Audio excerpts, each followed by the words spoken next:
He was like, guys, you're gonna sell out in a couple of minutes. We're like, no, in a couple of minutes. Like, no, we've done launches before, it takes a few days. We did the V4 upgrade. At the same time, Len had a medical procedure. So during the launch that was scheduled after we scheduled the release, it's gonna magically open the pre-orders at 11 a.m. You're gonna be under, I'm gonna handle it. Stan's got it, go. And he's under, and I'm sitting there, and like Mitesh, our employee, trips the security alarm. So there's people calling me. It's already really hectic. Finally, we get all that settled. So at 11, the pre-order works like magic. It opens up. I hit refresh, and the site is down. Oh, just at 11:02 immediately. God dang.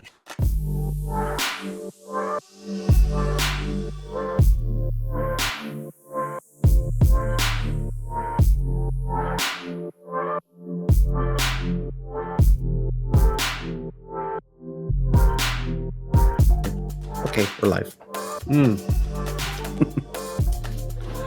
Matt, you want to? Sponsored by Coke. Today's sponsor, Coca-Cola Products, bringing you happiness since 1929. What's up, everybody? Is that a real date? I have no fucking clue. Welcome to Laser Source Podcast, the #1 podcast. If you're looking to grow or scale your laser business, we've got two very awesome guests today. Stan and Len from PiBurn, here to talk about What's up, guys? more than anything. I mean, we've got the new PiBurn Grip just came out yesterday, and I mean the V4 is still relatively new, and you guys are just up to all kinds of crazy stuff. So as Michael Stevenson says, what's up, Michael? Hey, everybody in chat. It's showtime. So why don't you guys just really quick before we get like super deep into stuff, let people know who you are and what you do for, like, what is your relation to PiBurn? Yeah, Len, why don't you kick it off, man? You give this give this a go. Yeah, sure. So I used to be working in IT for like 20 years, and eventually I got into electronics.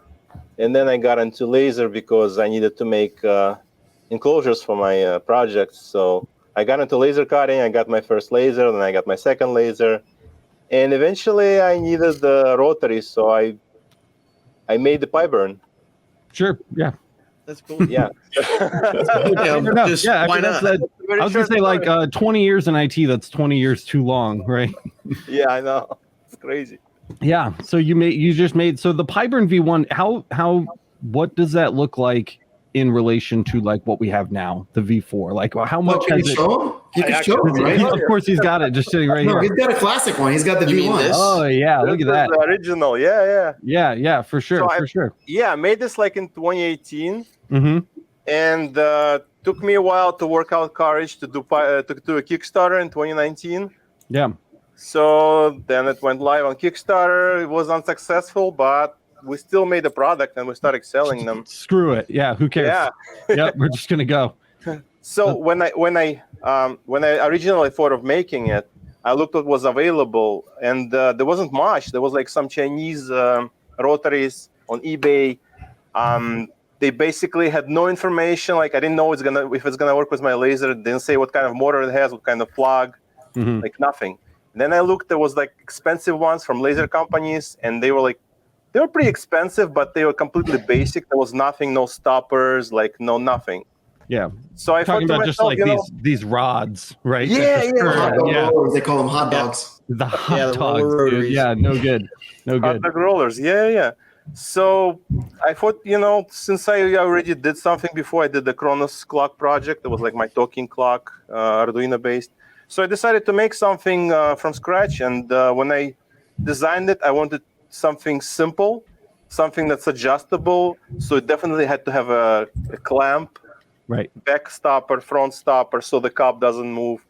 Obviously, it has to have 2 axes of adjustment, so you can resize it depending on the size of your cup. If it's tapered cup, you can lift one end and lower it and so on. Yeah. So yeah, and another thing I wanted to do, I wanted to make it original. So I looked what was out there, and I made something that did not exist. So I took this V-slot rail system, which was used by Creality 3D printers. 3D printers. Yeah, I had the CR10. So basically that's what it was. So I decided to make just single rail, And if it's good enough for 3D printer, it's obviously good enough for rotary because it's a manual adjustment. There's no motors or anything. Right. And that's what I came up with. So I made this. It's called V wheels and V slot. Mhm. Basically, it's a 20-40 slot, and that's what it is. And the upper lift, I use the smaller rail here. It's very plain Jane, but you can see the V4 in it. Yes. Which is pretty cool. Yeah, definitely. It's like definitely. the original DNA. Yeah, Yeah, for sure. And so Stan, where and when do you come into the picture? Yeah, so we've actually been friends with Len for a very long time, since he was in IT. And I'll tell you, he's a much happier person now than when he was in IT. For sure. Yeah. Doing your own thing it's just amazing. I live it and breathe it. This is kind of what gets me going.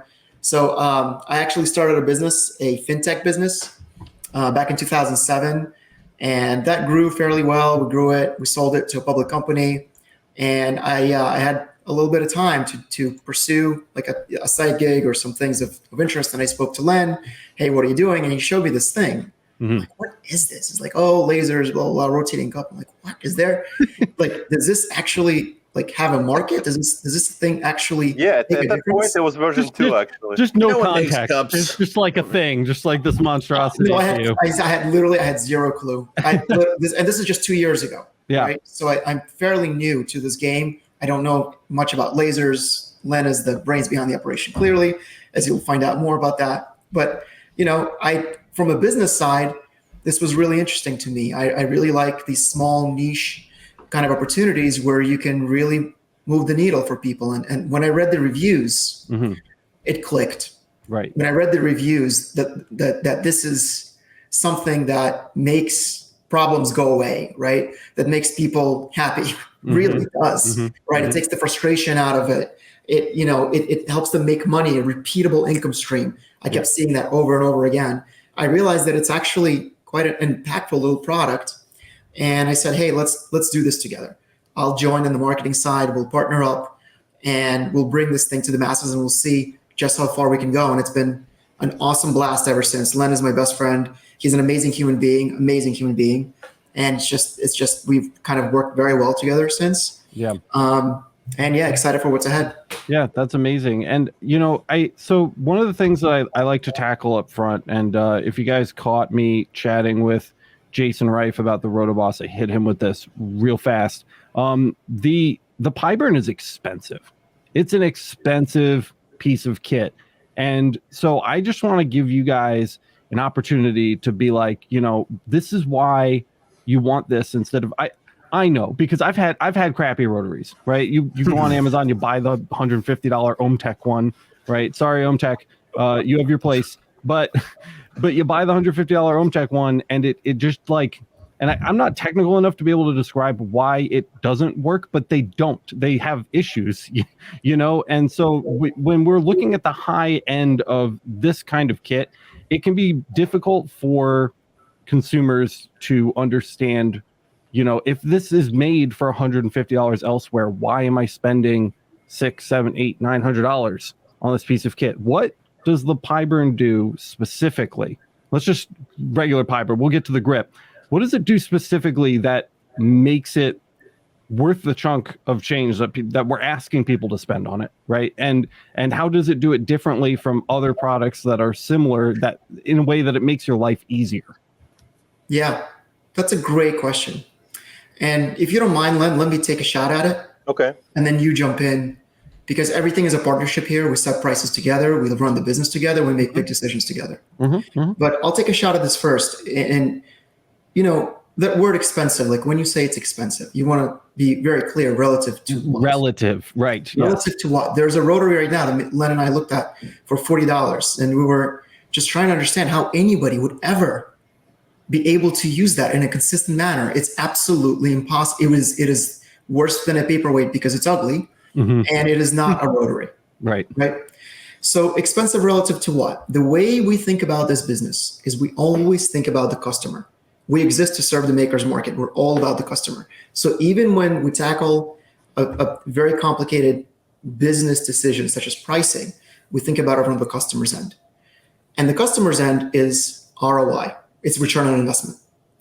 You go buy a TV, you go buy a pair of shoes, you go buy something that you put on a wall that sits there, it just depreciates. Car, right? It depreciates. When you buy a piece of equipment that makes you money consistently, day over day, this is not an expenditure, it's an investment. Right. We think about it from that point of view. And so when we think about pricing, we think, well, how many orders do our customers need to buy this thing once and then twice and then 3 times? And we've done this analysis because we care. We ask people all the time. Yeah. In fact, we celebrate our customers. We write about them. We've got the PiBurner series on our website. That's what we do. Our customers sometimes on decent sized orders, these chunky orders, they're done paying back the PiBurn in 2 to 3 orders and they're done. Right. So then is it expensive relative to what? Because the PiBurn, this classic PiBurn, the roller, the 4.0, it lasts for years. Now you saw the plastic one, this is all metal. There are no 3D printed parts. There's basically nothing to break. I don't know what you have to do to break this thing. Right. It is extremely consistent. It is extremely user-friendly and easy to use. Len doesn't sleep nights. He frets over every little detail on that piece of machine. If it's not perfect, it's not gonna come out, right? It's very easy to swap items. It is extremely, extremely repeatable. So if you have a large order, you can have those cups done the same each and every single time. So that's what you're buying. You're buying an investment that yields you a steady, repeatable, reliable income stream. And in some cases, especially going through the COVID pandemic, we hear stories like it puts the food on the table, like tumblers sell. Yeah. And I have a whole theory as to why tumblers sell. It's part of a bigger theme that's going on here in the country and maybe elsewhere in the world too. But there's a very good reason why these things sell, and they're very repeatable, and they actually put food on the table.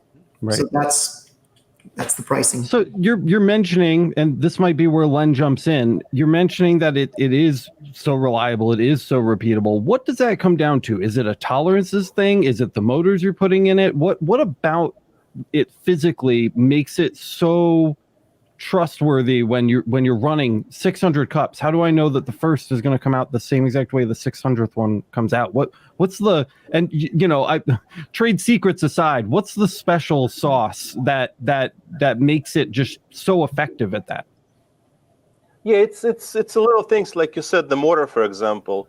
When we're selecting motor, we choose one that doesn't overheat, so you can run it for hours and hours and hours, and it's not gonna skip a step. Mm-hmm. And there's little things like adjustments we make. So we made this clamp, for example. As you can see, this is a spring-loaded clamp. And like you can adjust its tension. If you're using a regular cup, you're just gonna use a little bit tension. If you're using something like a mug with the handle, and because rotary is a friction device, it will skip. If you have a heavy handle, it will skip. So this you will tighten this, and it's gonna hold it really, really nicely. Right. It's little things like this front end stopper, for example. We just recently made this. This little thing has like 5 different parts in it. So it took us a while. And you can see this roller is spinning. So when cup is touching it, it doesn't break. It actually helps it to spin. So you're not going to get any skips or, it's basically just going to engrave perfect every time. Plus you can adjust it. Right, if right. you have like mug with the handle, you push it back a little bit so it doesn't touch the wheel. Mm-hmm. So and there are, when we're using rotaries, right, there's so many different variables that you have to account for, and not all of the equipment on the market allows you to account for those variables. So when you're like, this cup is so weird, and then there's an adjustment for that. That's a very nice thing to have and see.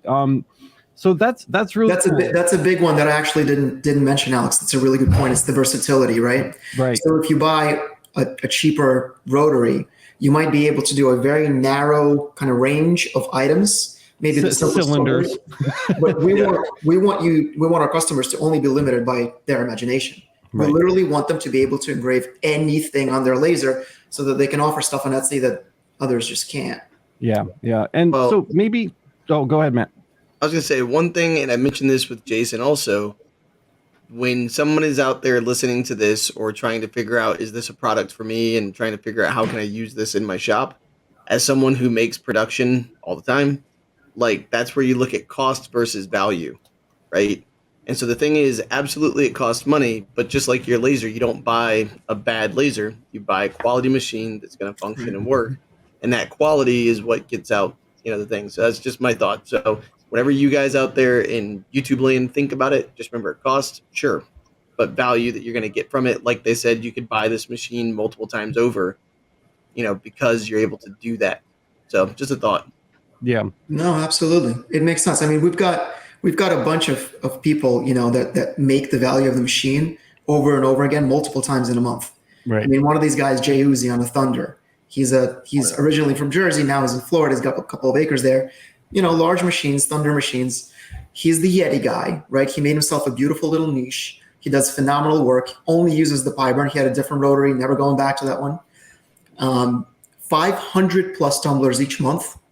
He's built himself a community of loyal followers that will literally buy like the newest color or anything that he has right off the shelf, right? And he just delivers every single time this beautiful consistency. And that's what the PiBurn allows you to do, right? And when people see that, they're like, oh, I get it. This is not just me buying another thing that's going to sit there. I'm buying an income stream. I'm buying success. Yeah. And one of the things that I'm noticing too, as I'm just kind of looking at the website while we're talking, is that I clicked the PiBurn shop, and the first couple listings are PiBurns, and then after that, I'm seeing like a lot of you guys are actually like putting out like upgrade parts so that people can keep up to date without having to repurchase the entire unit from scratch. I think that's really cool. Is that something that you guys are going to continue doing in the future? And why did you start doing that in the first place? Absolutely. That's a big part of what we do. Yeah. Is that something that you have to consider when you're working on a new design, is backwards compatibility? Are you actively thinking about that? Or is it so refined at this point that the changes are small enough that it's not that much trouble? No, it's like, let me just give you the one overarching theme when you think about our company, Lens Digital. It's customer first. Yeah. So when we build a product for our customers, we're already thinking how to future-proof this. When we're going to upgrade, how are we going to keep them at the very, very top and the cutting edge? Is that the most profitable thing to do? No, absolutely not. And this is something that I know of business, extremely well. The most profitable thing to do, you've got a new product. Everybody else, it's tough. They could buy it. They don't have to buy it, but you don't have to put up, try to invent a way to help them upgrade to the latest and greatest. Companies don't really need to do that. It's not good for the bottom line. It's not great for profit. Right. But for us, it's not about that, right? It's about our customers' success. We want them to be able to have a path to get the latest and greatest thing so they could stay very competitive, so they could have, the newest and the best equipment at a reasonable cost. Now we're not going to lose money on these products. Absolutely not. We're still going to make a profit, but is it going to be, as much as if we didn't think about that? No. And we're okay with that. Right. And you're mentioning being on the cutting edge, and I want to come back to that because there's a lot of new stuff coming out, including the PiBurn Grip. We're going to get to that. But can you, before we dive down that path, can you talk to me a little bit about the manufacturing process? How big is Lens Digital? How many people are building these things? Where are they being built? You know what I mean? Where does everything come from? Can you guys touch on that a little bit? So, Len, I'm going to let you handle this question. But before you answer that question, that's kind of like the way we build it. I'll let him talk about the operation. It is extremely lean, extremely efficient. We don't waste any time. I'll tell you the top line. We are probably right now the leading premium rotary on the market. We sell well over 100 a month. When I get to the numbers, it's going to blow you out of the water. Like, we sell well over 100 a month. What happened during launch is, I think, unprecedented. I think it's the most successful launch for any laser rotary, period. And we'll talk about just how successful it was too. Yeah. So we sell thousands. So for instance, we just launched PiBurn 4 in March. There's over 1,000 of them out in the marketplace. Right. Over 1,000 of these rotaries, right? And what's most important is that it's grassroots. The people, it's retail. It's people buying it themselves. It's not always these big companies. Now, we work with companies, right? But we don't have these massive contracts, not yet at least. Yeah. Right. It's really grassroots. It's people finding videos like this on YouTube. It's people asking, our affiliates, hey, what are the best tools out there? That's how we do it. And that's how we sell so much. Yeah. Yeah. Yeah, well, actually, right now we're in the shop where we make it.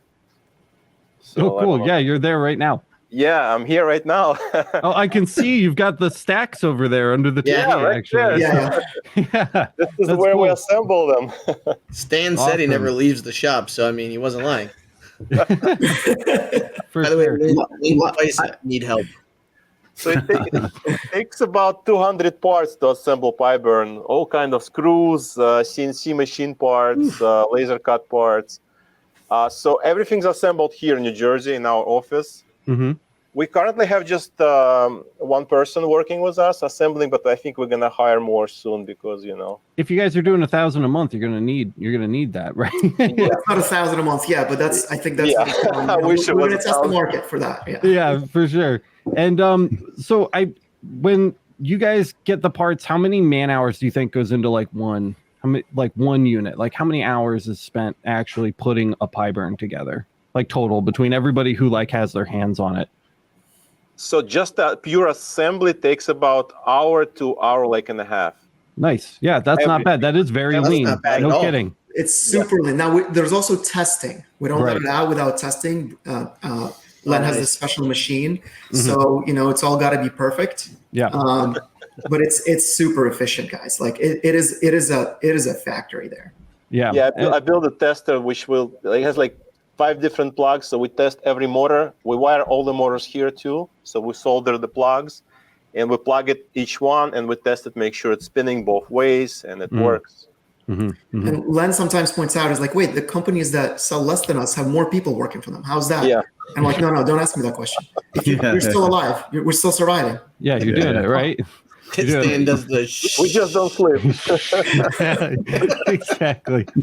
And the last thing I want to mention before we go to the grip, and I do really want to talk about the grip because I'm particularly interested in that. I noticed that you guys are selling feet for mounting the PiBurn on a breadboard for a Galvo laser.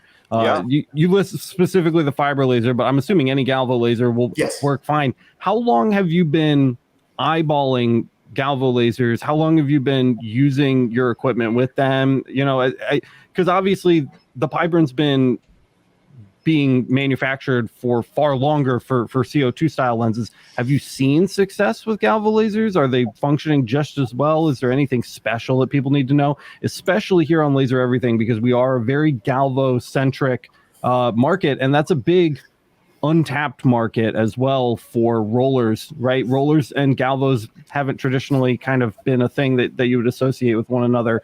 And it looks like you guys are trying to do something about that. So how well has that functioned so far for you? Well, actually, I was surprised how well it works. It just plug and play. I mean, one day I just plugged in my PiBurn into my fiber laser from AliExpress, and it just worked. Yeah. Yeah. Oh, nice. So we have 2 fibers and 1 Galvo, and all of them just plug and play. You just plug it in, you put the steps in the settings, and it works. And it just works. Yeah. It just works. Yeah. And people are catching on. Now, what we haven't done is we haven't marketed aggressively. Yeah. But Right. people are catching on. They're already buying the, grip, which we'll talk about, which is a chuck style rotary, but with all of its enhancements and the adjustability, it's a game changer for fiber, basically. Yeah. So people are buying the feet and they're buying this for fiber lasers. And then what they're doing is they're testing out the roller on their fiber, and we're getting more and more videos of people successfully using it. Now, as Lightburn comes out and kind of gains market share and adoption there in fiber world, I think that's only going to increase the demand Absolutely. for this sort of thing. So we're very, very hopeful, but we haven't really hit the gas pedal yet. But that's going to happen. Yeah, one thing that it comes to mind pretty quickly too is that I would make the argument, in my experience at least, that the vast majority of CO2 lasers that are on the market right now are 2-phase, and the fiber and Galvo world is very more so split 2-phase, 3-phase. It's kind of like a crapshoot. Do you guys are you guys offering wiring for 3-phase systems now? And is that just something you can just drop down and click on the website, or do we need to reach out and get in contact with you? That was exactly what my brain was just wondering too. Yeah. No, we do. It's drop down. It's a drop down. Yeah. Okay, cool. Got it. And there's no difference. I don't need to order a special PiBurn for a Galvo laser. I can just buy the PiBurn. As long as my phase matches, I'm good. We could do custom wiring. So there's a way you could specify the pinout of the plug if you've got some sort of weird wiring. Mhm. But a lot of the Boss machines are 3-phase. Just our smaller ones are 2-phase. A bunch of other machines, you literally, again, this goes back to the customer mindset. We always think about the customer. I want to do what's easier for them. Right. I don't want them to touch a soldering iron. I don't want them to do anything. I want it to be plug and play. This is a big deal. As soon as I joined, we redid the whole thing. Yeah. Right. So now when you're buying a PiBurn, I'd rather you not have to tell us the pinout and all that. Just use a drop down, give me the laser and the make and the model, and we will take care of the rest. Yeah. That's it. You're done. And So we that's also make adapters. Yeah, we make all kinds of adapters from one motor, from one laser to another laser. You can buy it on our website.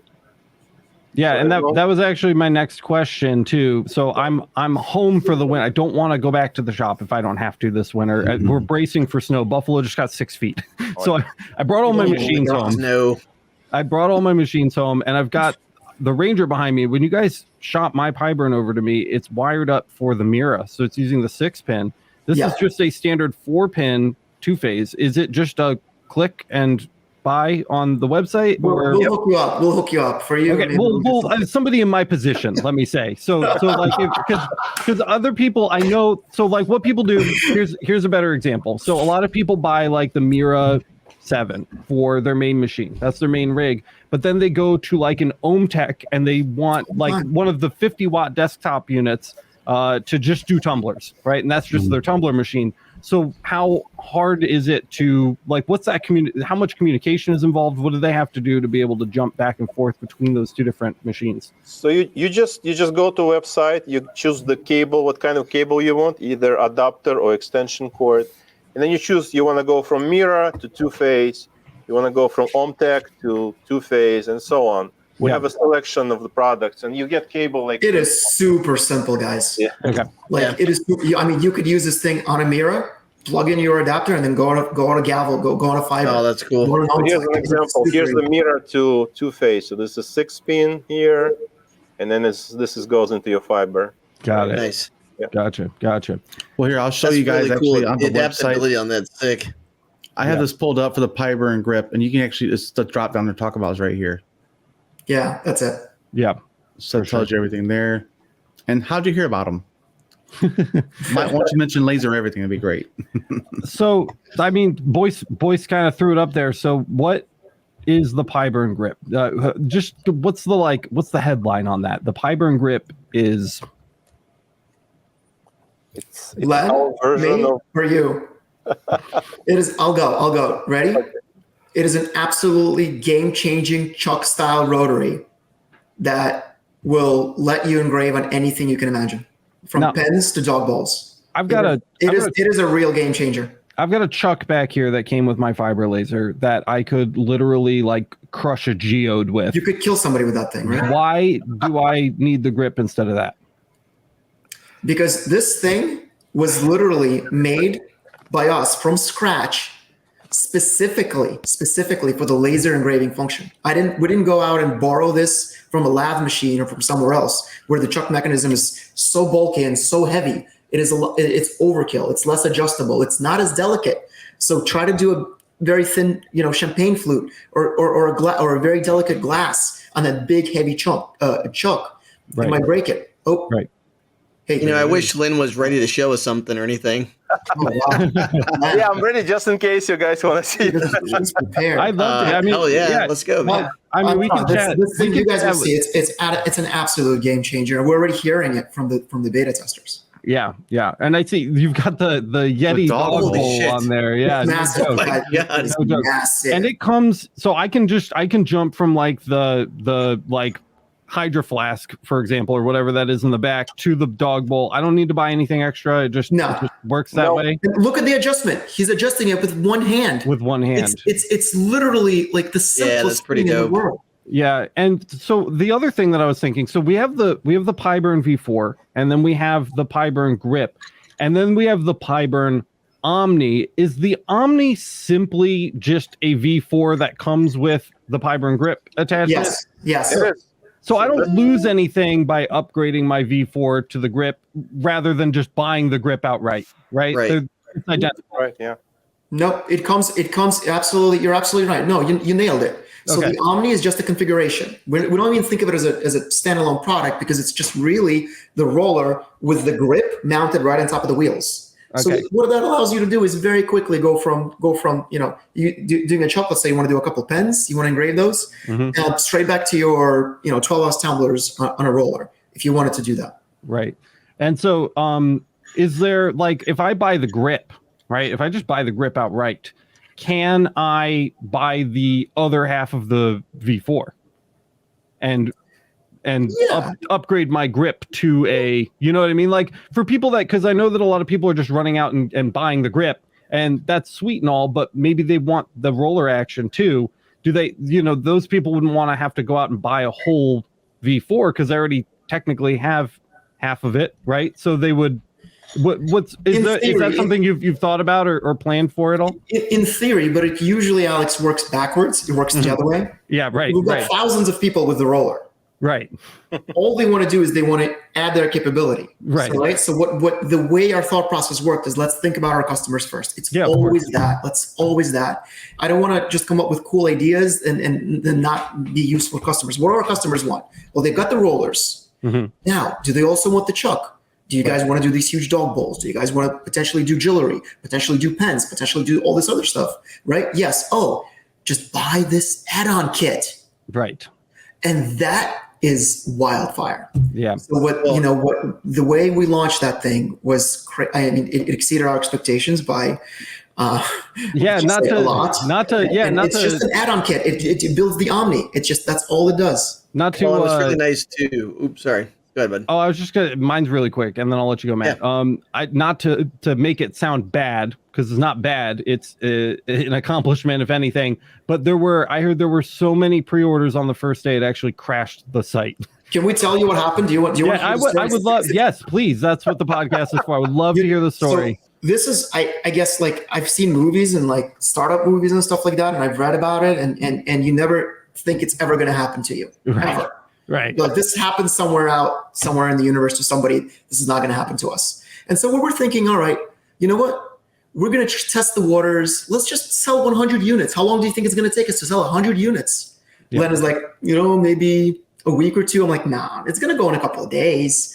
And Michael Stevenson, who's he's a rock star. He's legendary customer service and tech support. He was like, guys, you're going to sell out in a couple of minutes. We're like, no, in a couple of minutes. Like, no, we've done launches before. It takes a few days. We did the V4 upgrade. It takes some time for people to get around to it. Yep. And so that sort of thinking, right? We go online, we refresh the site. At the same time, Len had a medical procedure. So during the launch that was scheduled after we scheduled the release. And we're like, it's going to be fine. It's going to be fine. Like, everything is going to be all right. It's going to magically open the pre-orders at 11 a.m. You're going to be under. I'm going to handle it. Stan's got it. Go. And he's under, and I'm sitting there. The morning of, our security alarm goes off, right? And like Mitesh, our employee, trips the security alarm. So there's people calling me. It's already really hectic. Finally, we get all that settled. So at 11, the pre-order works like magic. It opens up. I hit refresh, and the site is down. Oh, just at 11:02 immediately. God dang, that's crazy. I should have known because when I was looking at Google Analytics, I realized that at 10:30 we had like 50 people. I'm like, that's not. We're gonna handle this. But then at 10:45 I was like 100, 150, 250. I'm like, what? Wait, what? And and it goes. And we had hundreds of people on the site. Right. And I think they added the PiBurn Grip to their carts all at the same time, and our systems flipped out. It was just like, no, I'm good. So luckily they had an EpiPen next to Lynn. Our payment system crashed. Our site crashed. Our WordPress crashed. PayPal died. PayPal was like, I ain't dealing with you guys. I don't know what's going on. We actually lost orders because of PayPal. Yeah, we were dealing with that last night. Right. So everything crashed, and I'm like, and Len is out, and I'm like, oh my God, you just. But, wake up! Yeah, that's what I'm saying. They've got an EpiPen next to him on the table. Just get him. It's like Pulp Fiction. and then of course, like, all the messages keep coming in because we have hundreds of people with trying to really check out, and we only have 100 available, and they're sold out in the first. I think they were sold out in the first 5 minutes. But what happened is the payment system crashed. And so people kept dropping it from their cart. And somebody else would come in and scoop it up. And they're like, I got it. And everyone was like, we can't get it. You know? So they were gone. They were completely all gone in the first 15 minutes. When you thought that you were going to sell 100 in a couple days, what was the release schedule looking like for more? And how has that changed now? I think that's what most people are wondering. Yeah, that's what there's 46 people watching live right now, and I'm sure that there will be hundreds later that are itching, scratching and writhing for that answer. So what's the plan? I mean, we're going to push like we've never pushed before without sacrificing any quality. That's really the answer. Yeah, we're not going to budge on quality. So if we need to do something, we're gonna have to delay it. Right? If Lynn has to work 27 hours a day, it's gonna happen. Well, he's somewhat of a machine, but I don't want to test those limits yet. He doesn't stop. We will hire people. Yeah. We're already talking to people. That's cool. Good job, man. Congrats, by the way. That's awesome. This is insane demand, but we'll meet it. Yeah. And I'm assuming that in the little box with the adapter for my Ranger, there's a compartment where my PiBurn Grip will go.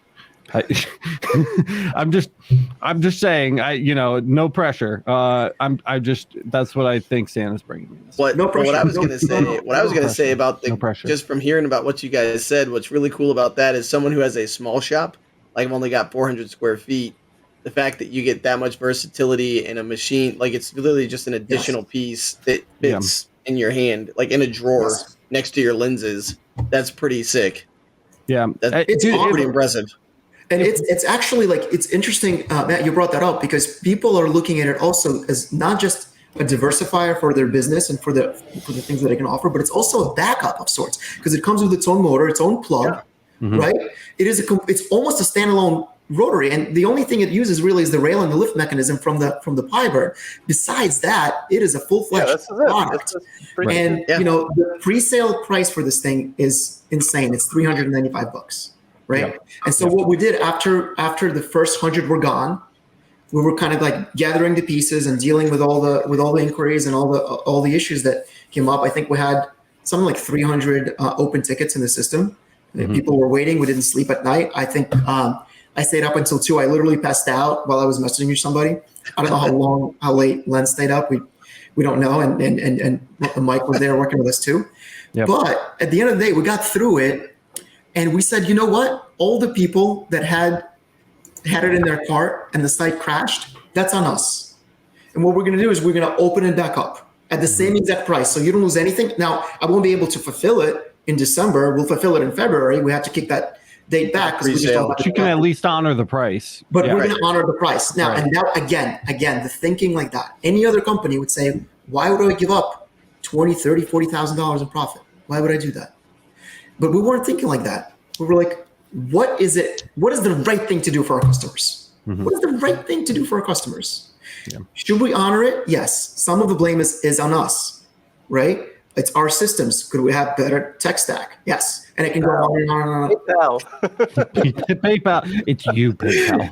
PayPal, right? Yeah. And so what we did is and people were extremely happy actually with that decision. And now looking back, I don't care about the profits as much as the goodwill and doing right by our customers. Really, that's all. I mean, there's a hell of a lot more than even 1,000 people with laser marking machines, right? So you're kind of planting the seeds now too for that future grassroots expansion that you mentioned earlier, especially into the Galva world. That's one of the things that I'm most excited to play with the grip for. One of the biggest problems with the UV laser, which is kind of exploding right now in our world, is ultraviolet. The number one thing you want ultraviolet for is glass.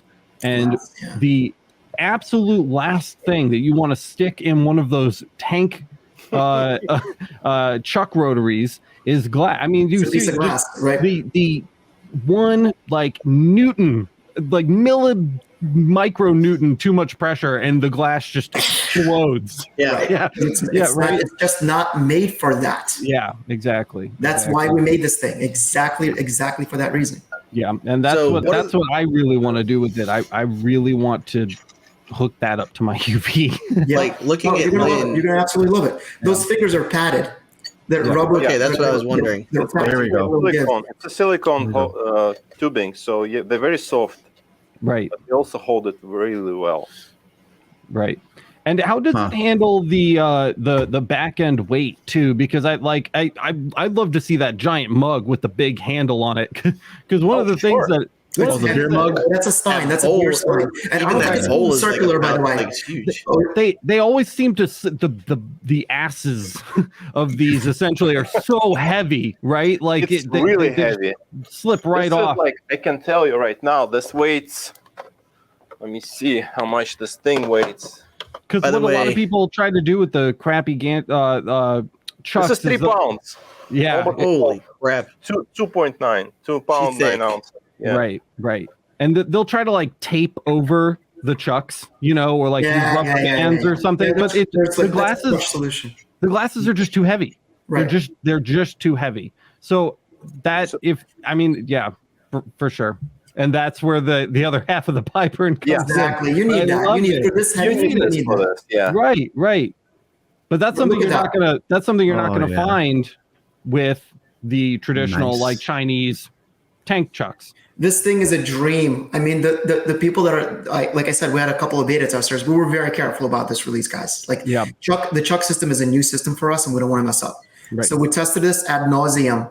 We were already playing with it in the summer, and then we had beta testers, and we found an issue or like an improvement.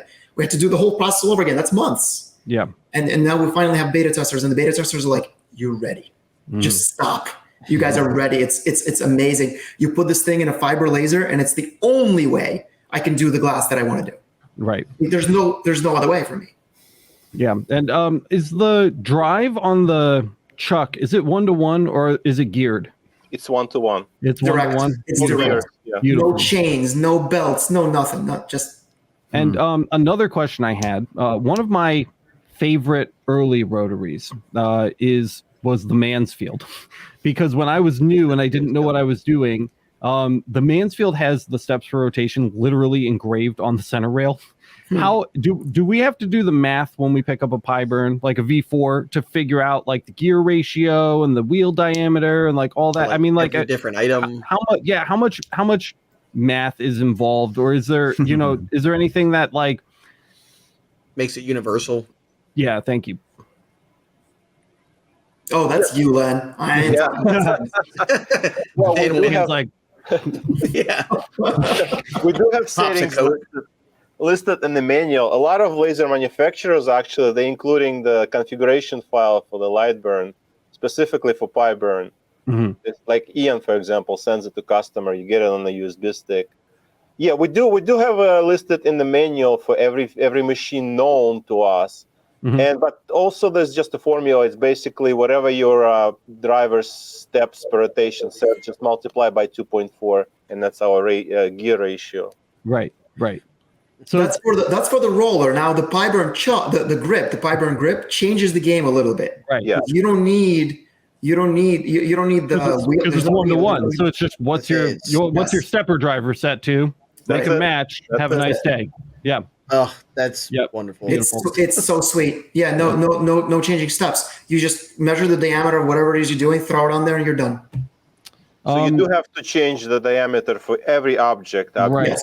Right. Yes. Of course. Yes, but you got to measure the diameter, right? Yeah. Can I just say, if you need anyone to beta test that in a high humidity climate like Florida, Where are you based, Matt? Where are you?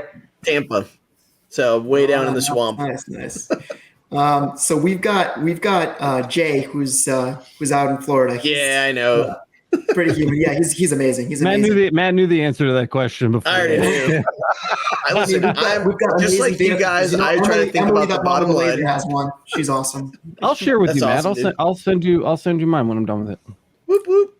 Yeah. Because I just got the UV, and literally, I've got a winery, I've got a brewery, I've got like. Never mind. You meadery. might not make it until when I'm done Oh, with that it. sounds you're tempting us, man. That sounds amazing. Dude, it's all glass, people. They all the time they ask me. So like hearing that, it's like maybe when It's you guys cool. get back up, I can get that One of the last things that I was going to ask during the podcast today that I thought we would just kind of roll into conversation, kill the rest of the time with, was what's next. But I feel like I can't answer that or ask that anymore, because what's next is that you have a million PiBurn grips to build at this point. So, I mean, is there? I know. I mean, I'll ask anyway. Is there a what's next? Is there anything else that's hiding in the shadows over at Lens Digital, or are we really focused on the grip right now? Well, we are focused on the grip, but there's so many different combinations, and I just thought of other things we're gonna add on to the grip. So you're gonna see more new things coming out for the grip. Like, we're thinking about base for the fiber laser. Just without rail, you can attach to it. Stuff like the different kind of jaws. Yeah. And we also got other things that so if you've been on the website, you've seen this vacuum table, which is called the Vortex, which is a sick piece of machinery. Mm-hmm. So anybody who does any sort of cutting on leatherette, even leather, fabrics. We've got Kathy, the floss queen, out in California. She does a lot of work on that vacuum table.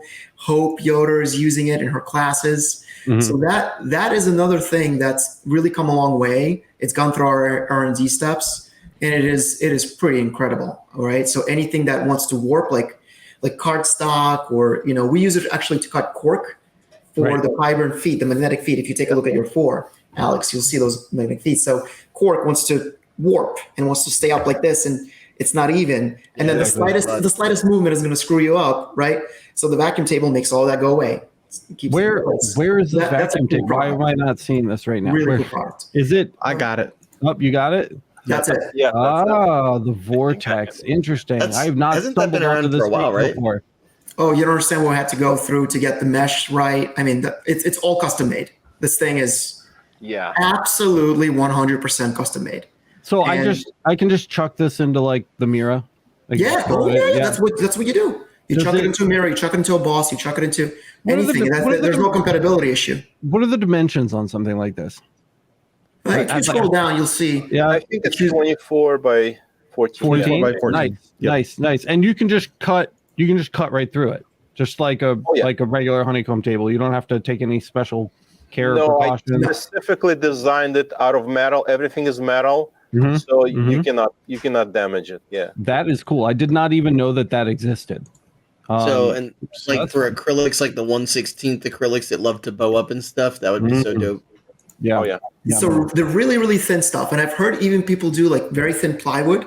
So it has to be thin. If it's a little thicker, obviously, Well, I've done the 1/8 inch plywood, which was actually held it pretty nicely. Yeah. Go ahead, Matt. I was going to say, I can literally think I just got done doing about 40 trophies, and you have that Flex, JDS Flex stuff, or the Romark Flex with the gold, where it's like gold and it engraves black. And it literally, so as you would hit it, it would just bow up on the edges because it's so thin and the heat makes it bow up. And so that would just hold it down. And literally, as it was traveling to the next one, I'd be sitting there like, because it would want to, And then as soon as it never did happen, I was like, oh, thank God. But it's just one of those things, unless it moves quick, you could get caught up, and there goes, who knows, you're just wasting money at that point.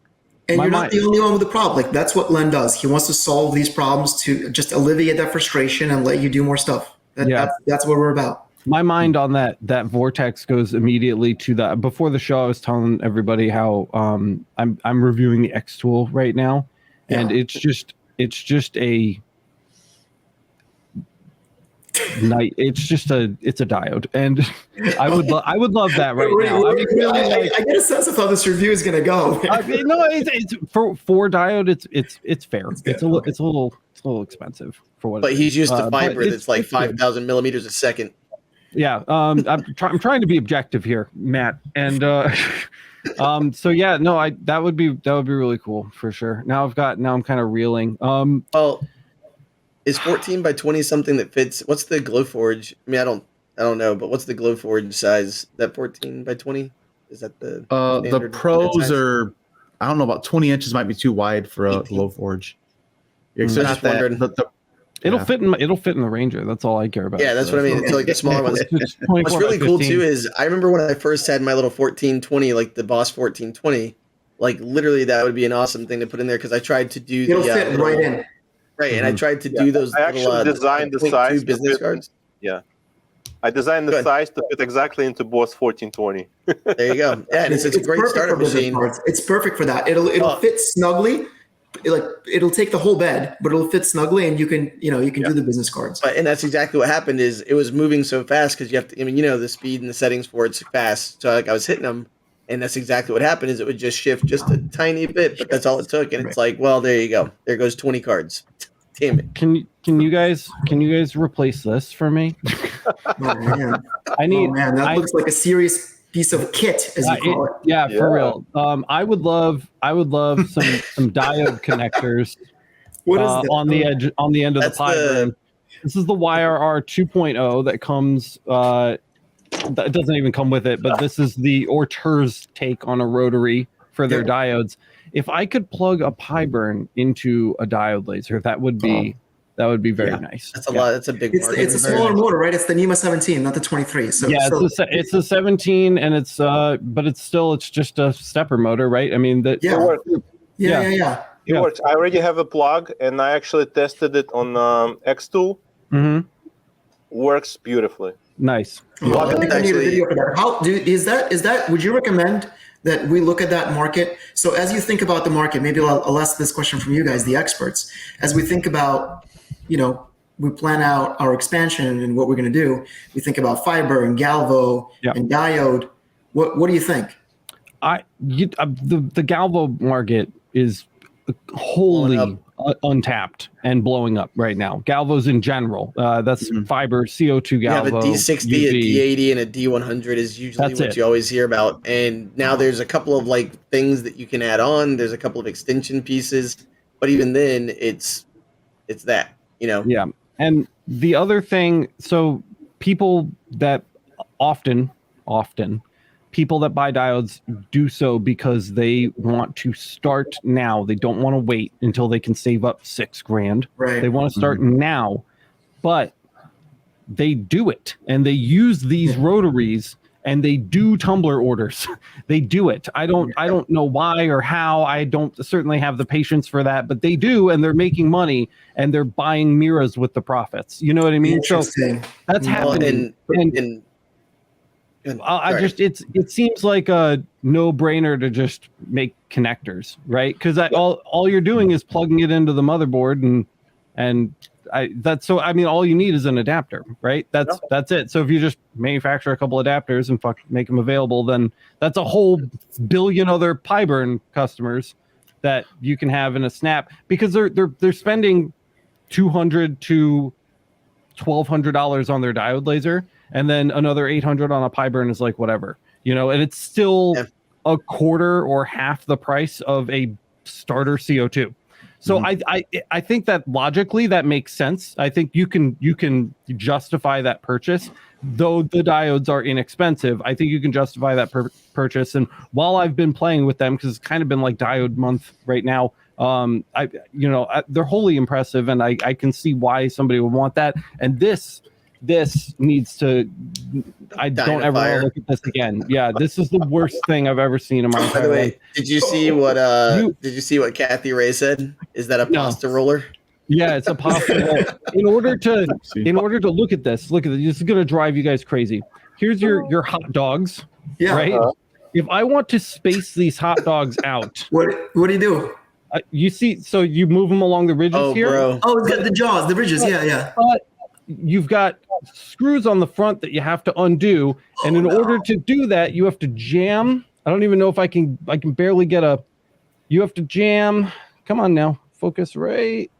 I just got a tensioner belt on the other side too. Oh no, you don't have to get in there. Are you serious? Yes, you do. Oh, they're just straight up nuts, if you can see them. Yeah. So you have to put a wrench in there to hold them, or ratchet them off somehow, just to move. With needle nose pliers. And say that there is such a thing as user experience, and And then you have people like Jimmy who don't even know what a crescent that. wrench is, you know? Yeah. I mean, that's ridiculous, right? Why can't you just use like thumb screws? I mean, come on. I don't know. You're asking the wrong person. So one thing I was going to mention, if you're talking about like things to consider, so I just bought a UV Galvo and it's a 5 watt. The depth of field is 1 millimeter, like to 1.5, Wow. right? So like you basically have to be spot on. And one of the first thoughts I had was, okay, let me get a rotary. And so I'm going to have to learn how to use this D80 that I got with it, which I've never messed with any rotary on Galvo because I just was like, okay, if I can't zap it, then I'll just use it in the CO2, right? But with the UV Galvo, I mean, the return on investment, like you can crank out pieces so fast with zero cleanup.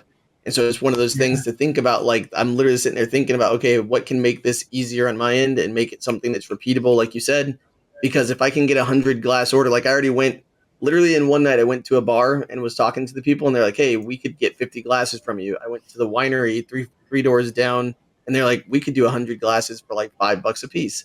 And when they caught, and he said, I'll supply them. So it's literally just $500 you're going to make. And it's, no time. And then $5 so it's just every 3 minutes. Well, and what he said, and that's what I'm saying. And what he told me too was he's like, these people get drunk and they don't mean to, they just walk right out. So we usually order that every couple of months. And I'm like, cool. So like, then I'm just sitting there thinking like, thank you, drunk people, but either way, my issue that I need to figure out is exactly what you guys said: repeatability, functionality, value. That's right. Right. And it's incredible how you can sell tumblers and glasses to these businesses. And the one thing I want to leave you guys is like, people always ask about the market. How big is the market? How saturated is the market? How crowded is the market? People always ask us that. And that's one of the biggest hesitations of buying actually a PiBurn rotary or a laser. Well, everyone's doing that. How am I going to differentiate? And how am I going to make any sort of money to get a return on my investment? And what I tell people is this: you have to have a different business mindset. Look at the total market for you. Look at the TAM in marketing terms, the total addressable market. There's 32 million businesses in the US. That number is growing about 3% every year, 32 million. And what does each and every single one of them have in common? They have to connect with their customer. They have to connect with their customers. They have to connect with their clients on a personal level. And how do you connect? How do you ever get any closer to your customer than when they're taking your logo and they're bringing it to their mouth and they're French kissing it and sipping hot coffee out of it? How do you physically get your brand, your logo, any closer to your customer? And this is part of the personalization brand. This is part of this authentic way to connect, that trend that is really just taking root right now in the country, that everyone should be connecting with their customer. Everyone should really be communicating this personalization trend and really trying to establish a connection between them and the brand. That's how you sell tumblers. Yeah. That's a good. Well, there's a couple good questions in here though. I want to throw out there. Yeah, throw them up, boys. Let's can sit back for a minute. Oh, here it is. So Beam It Up Laserworks says the amperage on some of those machines is kind of low. Might not push that motor. What's the minimum on that for the PiBurn motor? I think it can work with 1 amp. I haven't tested it, to be honest. The Orters are 2, and I think the X tool is 2 as well. So X2 work no problem. D1 or D10, something like that. Yeah, it's pretty low. Cool. Should be all right. Yeah, should be all right. That's a question. Like, I'll trust whatever he says. Sounds good to me. He knows some stuff. Yeah. Well, and my own personal question is like, for me, I'm looking at next year, like Alex was saying earlier, is getting one machine that's set up for rollers, tumblers, or whatever, and just don't touch it. So I have the mirror and I have my fiber, and I want to set the fiber up so I can come here and just blast out cups within 3 or 4 an hour or whatever, just bang them out, because it takes so damn long. But yeah, like if it's set up, I can hit, click, go, and I can be doing something else on my graphics. I can be working on my other computer, and I think that's what a lot of people are doing is like, how can I get something at the cheapest with the best quality and consistency, entry level to do like a diode or a fiber or whatever it is, that if the PiBurn sets up for it, you can just set it and forget it. And we have so many customers with multiple PiBurns. It is mind blowing. You'd be shocked how many people come back and they say, you know what I realized, boys, what you just said, I want one machine to always be running tumblers because that's how many orders I have. I'm doing 500 to 1,000 tumblers a month, and I need that machine just to. But I also want to do some other like micro orders sometimes, right? Like for friends or family or something else, or it's, the machine is overwhelmed. So I get another PiBurn and I use the general machine, you know, to cut and to engrave, but also to run tumblers while that workhorse is doing nothing but tumblers. Also, moving rotary sucks. Nobody wants to pick a rotary up and move it ever. Well, once From you hit the anything settings to right, anything else. yeah, you don't want to mess with it. Yeah, And you go to do the next project and you forgot to disable rotary, and so now there goes that thing, and you're like, God damn it. Like, I also wanted to note Wilcox Ranch said, as a diode owner, I would love an adapter for the PiBurn. I have the RA2, which works, but I see the amazing things that can be done with the PiBurn that I can't get just right with my RA2. So I definitely think there's some demand there. I think that would be sweet. And fairly simple. Yeah. So that would be on my wish list. It is not a heavy lift. That's the interesting part. It's not a heavy lift. You know, I think it's a heavier lift to let people know and to educate people that this is possible. Like this is, it's kind of like with fiber, you plug it in and it works. You're like, what? Like people just don't know. Right. Yeah. Well, Riley, adapters. So when you get PiBurn for like diode laser, and later you want to upgrade to the CO2, you just disconnect the adapter and plug it right in. Exactly. Yep. Yeah. Riley says, I want a tumbler dedicated laser out of pure laziness, which is also an acceptable answer. Correct. Yeah. Well, that is it, guys. We're just hitting an hour now. I can't thank you two enough for taking the time to come on to the Laser Source podcast and talk to our audience and hopefully help us reach some new people, and maybe you guys will reach some new people too. That's why I love doing this. It's the best job in the world, and I know how busy you guys are right now. So I really appreciate you taking the time to come on. It's been a blast. Thank you so much. It's been an absolute pleasure, guys. Thank you for having us. Yeah, of Awesome. course. By the way, this whole time, Lynn has been putting things together underneath the camera. Yeah, he's like, I'm done with the diode One-handed assembly. What's next? Boyce, Matt, thank you guys so much for hanging out with me as always. Kyle's feeling a little under the weather, COVID boy. So everybody wish Kyle well. He feels better. Tag Kyle. Tell him to get better. And that's it, guys. If you got value out of this episode, don't forget to smash the like button. Let everybody else know that the content is good. And don't forget to subscribe and hit the notification bell so you get notified the next time we go live. If you're listening to this on Apple Podcasts, 5-star review on Apple Podcasts. Please, you don't have to write a review. Just let us know what you would do with your PiBurn. And if we get any good responses, I'll read them on next week's show. I think that's all I've got. If you want, Boyce is on the merch train. You can go check out the merch, lasereverything.net/merch. And if you want to support the channel, because I guess that's kind of important, you can do so over at masters.lasereverything.net. We are a viewer-supported channel. We try to bring you guys all of the information from everybody. We're as objective as humanly possible over here at Laser Everything. Another part of what makes my job fun. I don't feel like I have to simp. I can just have an honest conversation with guys like Len and Stan, and it makes this far more enjoyable. So thank you to all the viewers that are supporting us. If you want to check out PiBurn, there's links to all of their places and things and stuff down in the description, including the PiBurn Grip and all of the other toys and fun things that we talked about today. You guys have a great Facebook group growing rapidly that we have linked down there, and you guys have a YouTube channel as well. So go sub to that too.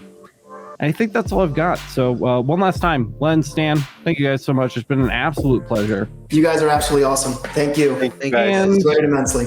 And we will see you in the next one. Have a great night.